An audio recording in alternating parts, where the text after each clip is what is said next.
We're coming back to an interesting beginning in this week's presentation, beginning with the latest science news. One of the rare websites a friend of mine in Boston follows is Natural Society, and it has a headline article, Mad Science, Genetically Modified Microhumans to be Farmed for Drug Testing by 2017. And the bold, finer print, developers of artificial microhumans, or mini GM humans, are hoping to release their technology on the market by 2017. No, this isn't a sci-fi joke. Scientists are developing artificial humans in the same vein as GM plants, with the hope that these creations will replace the need for using animals in laboratory testing. Presumably, mankind itself is too recalcitrant to be farmed in this way. So that we have Dr. Moreau not only on his island, but on his globe working.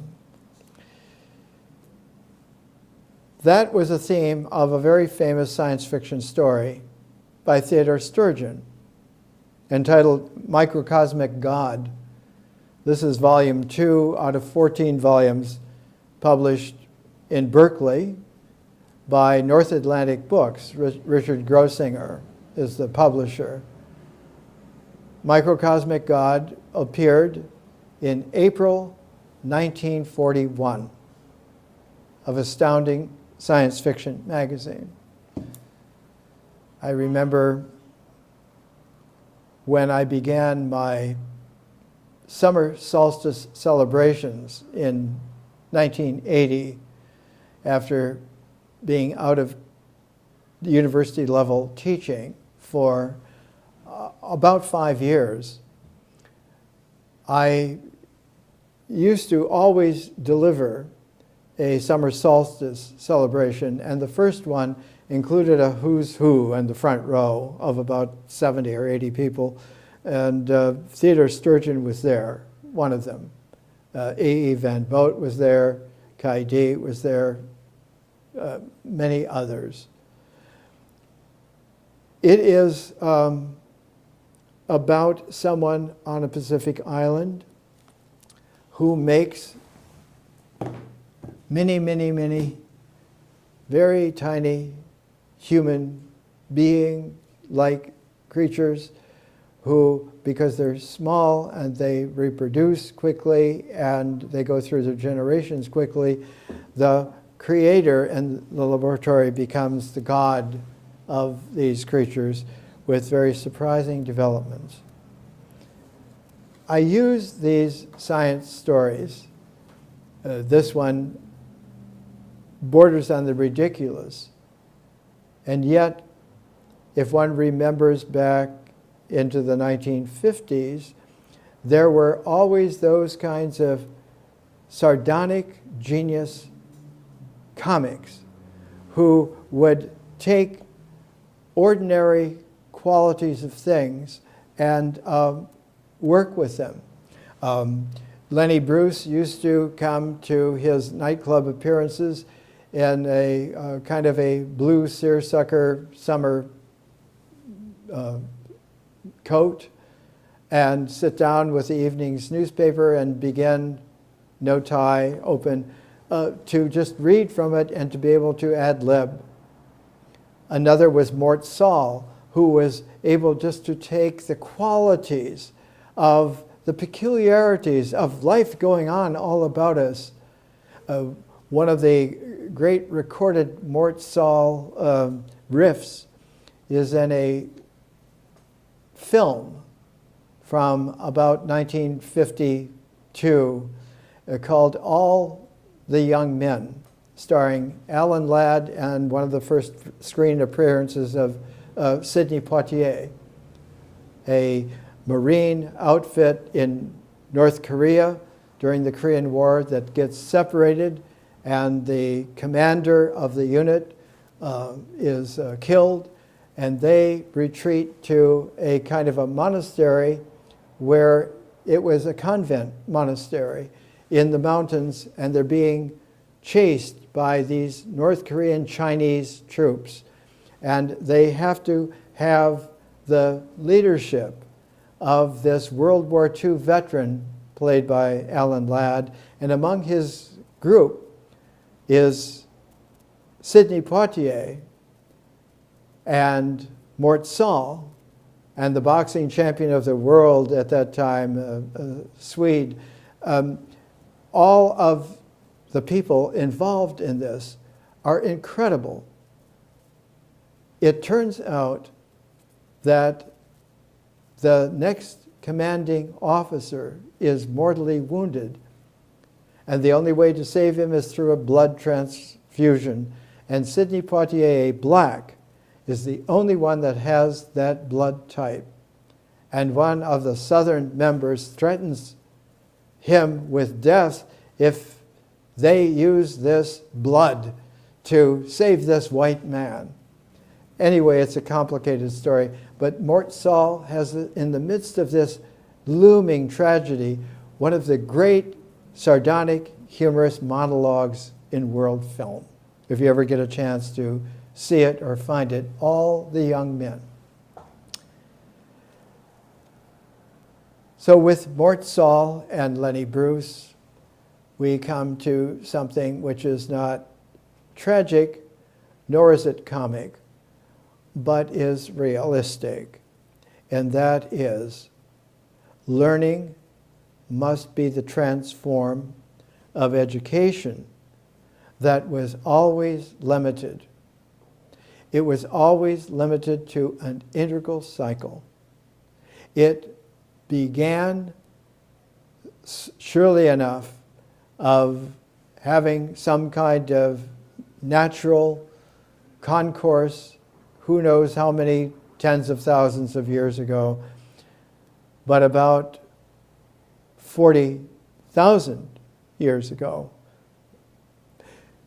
our kind morphed into Homo sapiens sapiens, wise about being wise. And it's the first time that there's a development of the ability to have a visionary dimension expressed in a personal dimension, an artistic dimension.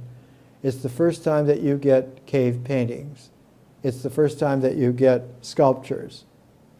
And one finds this quality resurging during that whole time period of 40,000 years ago into almost, as we would say, recent times, where the cultures began to displace the hunting groups, and even on the tribal level about 12,000 years ago. And slowly the cultures built, and through taming the animals and taming the plants, taming the cultural milieu for those involved in these traditions, in these customs, the customs being the rituals and the phenomena, the tradition being the myths and the mythic horizon of feeling tones and images that are appropriate to the way in which this story cycle tells us of the annual cycle, the seasonal changes, the commemorations, and so forth, and the development slowly of a larger and larger symbolic structure of thought to be able to remember through a memory, and to feel through an image base,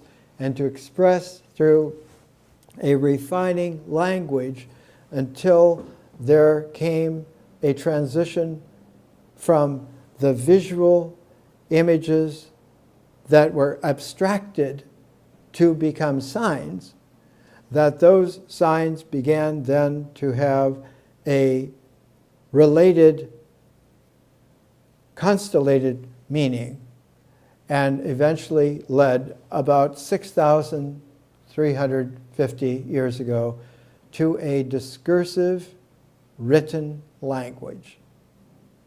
That discursive written language refined itself for several thousand years, and about 4,000 years ago, about 2000 BC, was the beginnings of the development of a selection of sounds into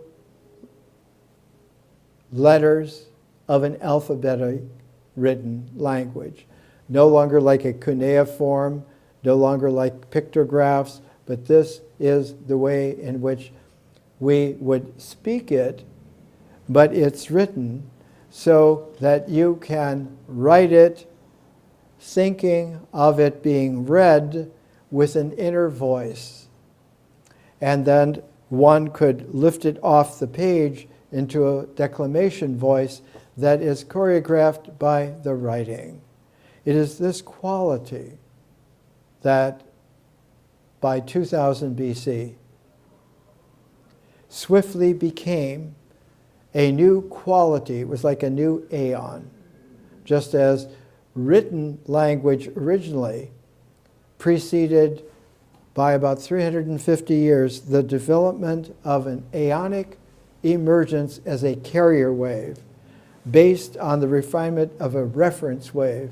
And so you have this kind of do-si-do, where an improvement in language becomes a reference wave, a facility to utilize that improved written language so that it becomes more and more capable. Some 2,000 years BC was the first time that there was a written language that was discursive enough to carry a very high wisdom. One of the earliest developments of that was about 1925 BC, which we have talked about many times in these presentations. A contemporary of Abraham, who had the vision of the promised land, about 1925 BC, he was 75 roughly. About the same time, and in a parallel way, a man who was the inheritor of very extensive caravan routes and quite wealthy in the written language of Avesta, his name was Zarathustra. Zarat is like very good. Ustra in Avestan was camels. Meant that he could run really good caravan routes because they would go far and always return and always bring the goods out and take the goods to them. And so the trade routes grew, and so Zarathustra, as we would pronounce it today in English, at about 75, had left Central Asia around where Samarkand traditionally was, and had married an Afghan princess. And in what is today Kabul, had written his songs, his gathas. In Avestan, gatha is song. Sanskrit, which is a later version of the pronunciation of Avestan in Sanskrit, which was made as a written language in India to develop the Avestan script in India. The word is Gita. Gatha became Gita, Bhagavad Gita, the song of the Lord. The gathas are the songs. And in the gathas, there are subgroupings called yasnas, and the yasnas collect together into the way in which one would express a sacred ambulation through a written language which is read silently with the inner voice, can be lifted off the page with an oral voice, so that one has the occurrence of the ecology of a poetic.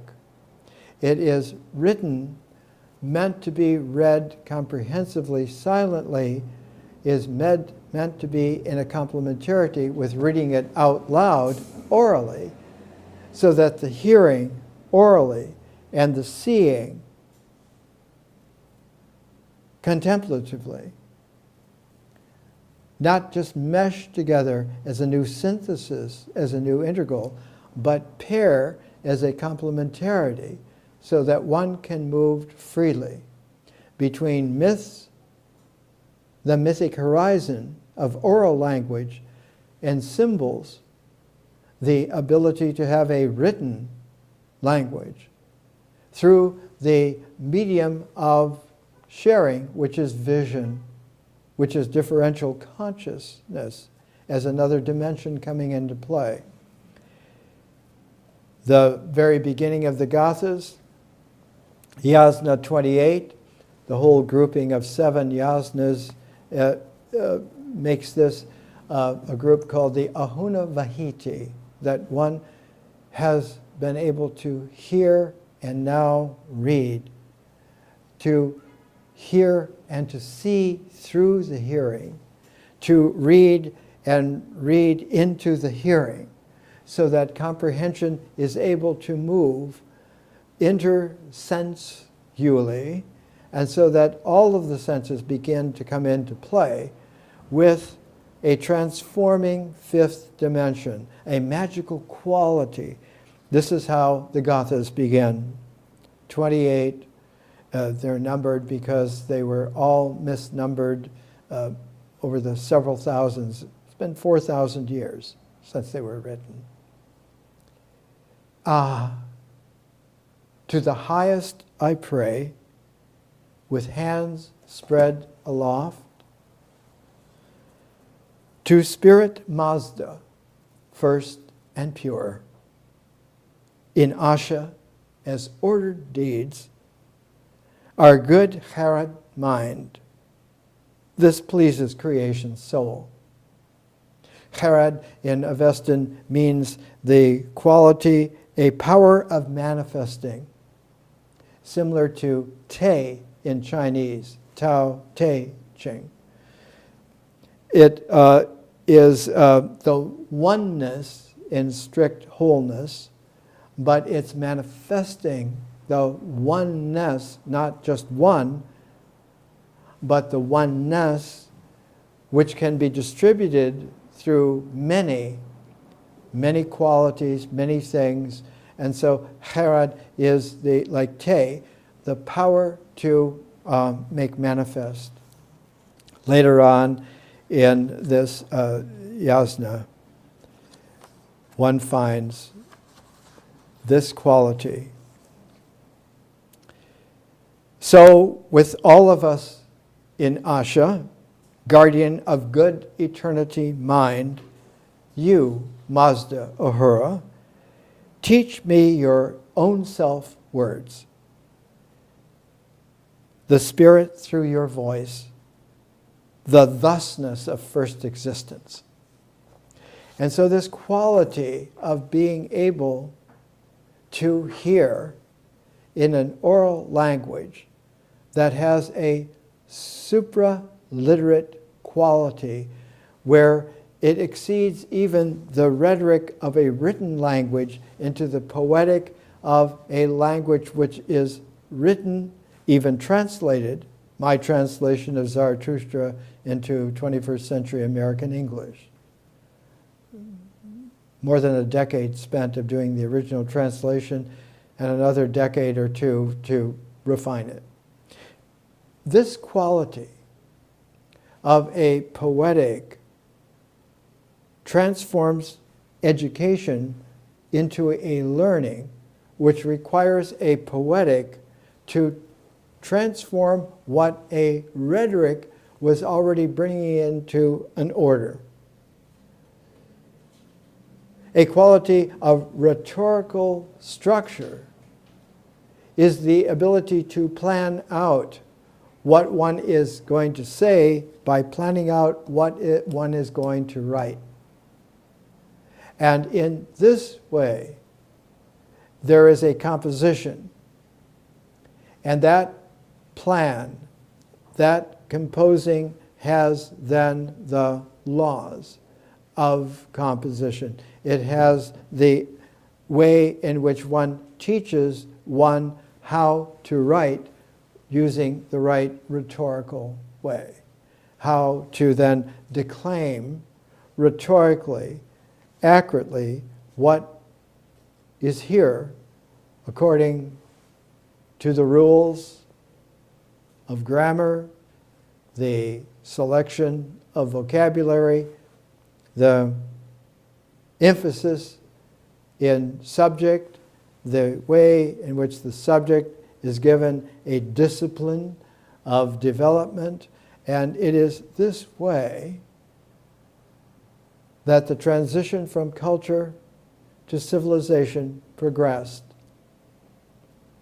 until about 2,000 years ago, that it became apparent that the new carrier wave was introducing a fantastic transform, that there could be multiple meanings of a sophisticated, prismatic way of writing, that the poetic now is being developed, having a personal voice. The Renaissance of that 2,000 years ago was about 500 BC, 2,500 years ago. And that Renaissance is one of the great renaissances in civilization on this planet. You had the poetic refining of language in its multiple meanings. You had Pythagoras, you had Lao Tzu and Confucius, you had Ezekiel, you had the revival of Zarathustra as Zoroaster, you had an entire entourage that then is a renaissance leading to this new carrier wave 500 years later that returns back to the creative horizon of civilization, empowered by this new realization that over these 2,000 years, coming through all of the vicissitudes to the promise in its, through its trough, back through its millennial jeopardy, into its Renaissance crest, and back to where a carrier wave can reoccur in terms of starting a new, not a cycle so much, but a new energy. So that this energy, this frequency, this long wave is time. So that when we talk about waves as energy, we are talking about time. And that time has forms. And that the very first dimension then of manifesting, of occurring, is that time comes into play. And as time comes into play spontaneously, from a natural field which one could only characterize as zero, not a 0 point. There are no 0 points. 0 points vanish. A zero field has the ability to have a creative condensation, a creative vibe in time, so that it begins to have its rhythm. Very, very, very slow, very, very, very long. But as soon as time comes into play, instantly the three dimensions of space blossom. And as they blossom, they carry time as a wave with them, so that one has space-time.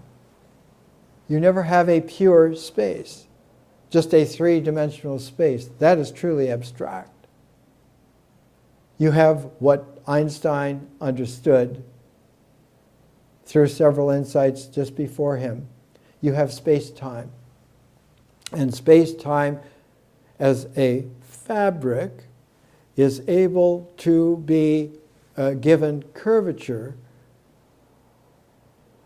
by mass. But not only curvature by mass, what curves also in this is that space-time curves. And as space-time curves, it's giving over its energy, its dimensions to space. When space-time curves so much, it becomes a well where the horizontal fabric curves, and it becomes such a deep well that eventually the carrier of electromagnetic energy in space-time, the photon, can no longer be carried. And one has, as one says, a black hole. Or one has microscopic black holes, or one has this kind of dark matter quality of space that is just barely in time, barely as space-time, and does not have yet the particality that precipitates out. It's like a plasma out of which all of the salt has been dissolved in the water, and so it is not just a fluid, but it is a solution. The ancient alchemical term that we still use is that to a problem there is a solution. Not abstracted to a question and then an answer, but given a refined, transformative understanding that for every problem, the solution is to take the problem back to its origins in this very solute out of which it must have emerged, and carry it forward in like kind so that it can be understood not only in its development, in its evolution into being what it is, but further of its being what it will be.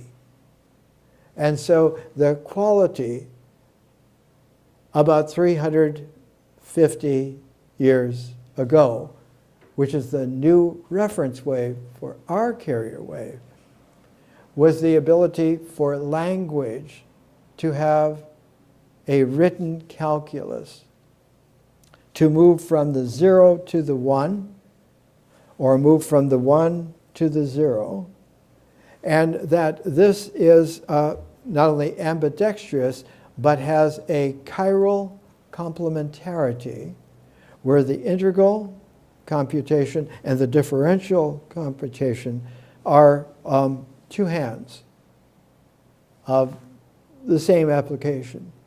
But the experience of working with it shows that the by far largest computation comes in not to just the integral or the differential, but to the partial differential. If one goes to reference books for calculus, the largest tome is differential equation, partial differential equations. Immense. Hundreds and hundreds, almost 1,000 pages. I'll bring one next week. You can see. That led, just before our carrier wave of 1991, to the development of a digital written language, using the zeros and ones as pairs, and using that pairedness as the ability to express, not abstractly, but computationally, so that it can be accessed through a computer. The very first mechanical computer in this light was built by John von Neumann. It was built in the 1940s, the late 1940s. And he called it a differential analyzer. It was like a huge table, 25 feet by 15 feet, filled with various calibrated rods and appendages and so forth, that when they spun, almost like a complex clockwork, they were able to take any kind of a digitized problem fed into this immense new calibration, a differential analyzer, and run through and to bring out in computer language the solution. The early transform of differential analyzers was to take it out of the mechanical application into the electronic.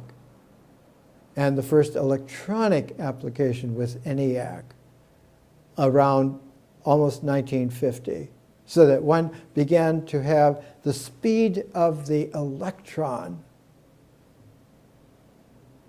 into the calculation. And we're on the cusp now of those pairs being paired as qubits, which would be a quantum computer, having facility that dwarfs what we consider a supercomputer now. The sourcing of this is not just the brain, but it is the expansion into dimensions of the brain, so that consciousness, differential consciousness, is a whole ecology of dimensions that refine the brain just like one would refine computers, even quantum computers, so that it is possible, in fact, it's workable for human beings, men and women, to be super duper computers without any electronics whatsoever. And that computation is spontaneous. It's quicker than instantaneous. The phrase in St. John in the Apocalypse, the book of Revelation, again and again, he is told by the angel of the presence, the Lord says, "Behold, I come quickly." The quickly is understood as kind of fast. It is spontaneously faster than instant. In the development of the Mahayana, right at the time that the Vajrayana was just beginning to occur, there was a development that brought in many currents and produced Chan, or the Japanese pronunciation of it, Zen. And the figure then was Huineg, and he's the first one to express orally and have it written down as he spoke the sudden enlightenment of the southern school of Chan. This was in the early 600s AD. This is exactly at the time when Muhammad was beginning his visions that led to Islam, that Tang Tai Tsung Li Shimin was founding the Tang dynasty, so that the reference waves of about 650 AD are extraordinarily powerful, so that the reference wave of 1650 AD of Newton and Leibniz and calculus, of that mathematical true reference wave, the reference wave for the aeon, gets confused with the reference wave for the millennium of 650 AD, for the millennium of 1000 AD. So what leads that reference wave to expect is the events of 1000 AD. In the Middle East, what they're expecting is that they're in the midst of new crusades. Not of space travel, not of a new humanity that is going into worlds beyond a planet, but an incursion both in Islam and in dynastic China, etc. So we face a default nightmare by not having learned well. More next week.